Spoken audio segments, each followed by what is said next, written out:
بسم اللہ الرحمن الرحیم۔ آج کی مجلس میں رکوع کے حوالے سے جو ہماری کوتاہیاں ہیں ان کا تذکرہ کیا جائے گا، اور انشاءاللہ کل تقریباً 8 کوتاہیوں کا تذکرہ ہوگا۔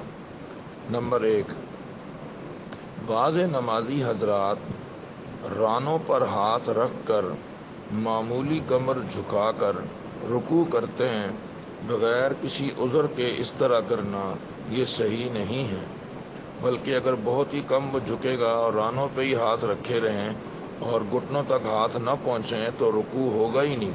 رکوع نہیں ہوگا تو نماز نہیں ہوگی۔ حدیث میں آپ صلی اللہ علیہ وسلم نے ایسے شخص کو بدترین چور قرار دیا ہے جو رکوع اور سجدہ صحیح طرح نہ کرے۔ نمبر 2، بعض نمازی حضرات رکوع میں گھٹنوں کو دونوں ہاتھوں سے پکڑتے نہیں ہیں، بلکہ صرف ہاتھوں کو پھیلا کر رکھ دیتے ہیں۔ یہ بھی صحیح نہیں ہے، دونوں ہاتھوں سے گھٹنوں کو مضبوطی سے پکڑنا چاہیے۔ نمبر 3، بعض حضرات دونوں ہاتھوں کی انگلیاں ملا کر رکھتے ہیں، حالانکہ انگلیاں رکوع میں کشادہ ہونی چاہیے۔ نمبر 4، بعض حضرات رکوع میں کمر کو سیدھا پھیلا کر نہیں رکھتے، بلکہ کوہان نما کبڑی کمر سے رکوع کرتے ہیں۔ یہ بھی سنت کے خلاف ہوگا۔ نمبر 5، بعض حضرات سر اور کمر کو زمین کی طرف زیادہ جھکا دیتے ہیں، یہ بھی خلاف سنت ہے۔ نمبر 6، بعض حضرات گھٹنے سیدھے نہیں رکھتے، آگے کی طرف جھکا دیتے ہیں، یہ بھی غلط ہے۔ نمبر 7، رکوع سے اٹھتے وقت سمع اللہ لمن حمدہ کہہ کر جب فارغ ہو جائیں اور سیدھے کھڑے ہو جائیں تو پھر قومے میں ربنا لک الحمد کہا جائے۔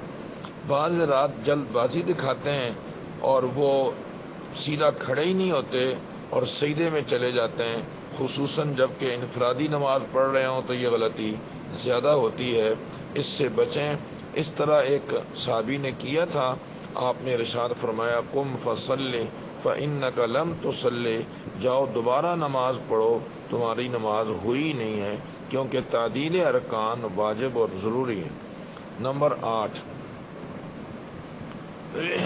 امام سے پہل کرنے سے تمام امور میں بچنا چاہیے۔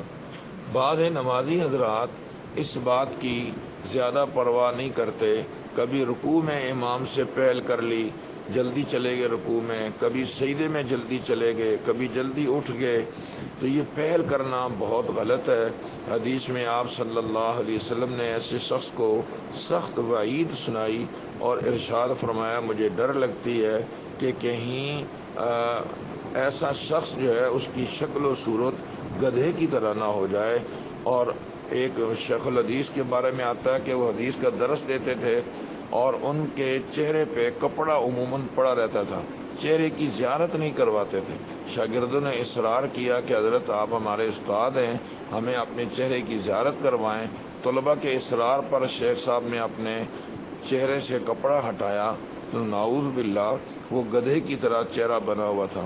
پھر ارشاد فرمایا میں نے آپ صلی اللہ علیہ وسلم کی اس حدیث کو ایک دفعہ آزمانے کے لیے، کہ حدیث میں جو ہے کہ جو آدمی امام سے پہلے سر اٹھا لے تو اس کو ڈرنا چاہیے کہ کہیں اس کا چہرہ گدھے کی طرح نہ ہو جائے، تو میں نے کہا میں سر اٹھا کر دیکھتا ہوں ایسا ہوتا ہے کہ نہیں، تو میں نے یہ آزمانے کے لیے ایسا کیا تو اللہ تعالیٰ نے میرا یہ چہرہ گدھے کی طرح بنا دیا۔ العیاذ باللہ۔ آپ صلی اللہ علیہ وسلم کے مبارک ارشادات پر مسلمانوں کو یقین ہونا چاہیے اور ان کو اس طرح آزمانا نہیں چاہیے۔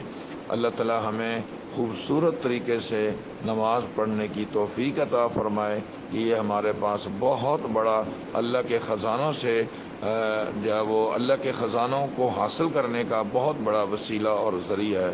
وآخر دعوانا ان الحمد للہ رب العالمین۔